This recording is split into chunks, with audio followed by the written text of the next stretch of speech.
চট্টগ্রামের প্রবীণ রাজনীতিবিদ এবং সাবেক মন্ত্রী ইঞ্জিনিয়ার মোশাররফ হোসেনের জানাজা সম্পন্ন হয়েছে।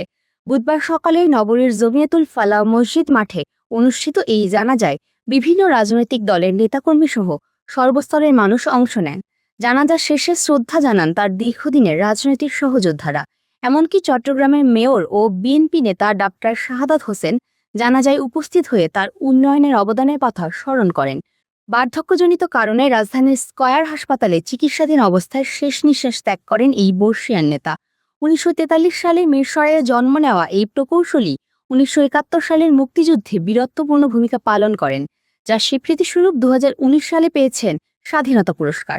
কয়েক দশকের রাজনৈতিক জীবনে তিনি গৃহায়ন ও গণপূর্ত মন্ত্রণালয় সহ গুরুত্বপূর্ণ মন্ত্রণালয়ের দায়িত্ব পালন করেছেন।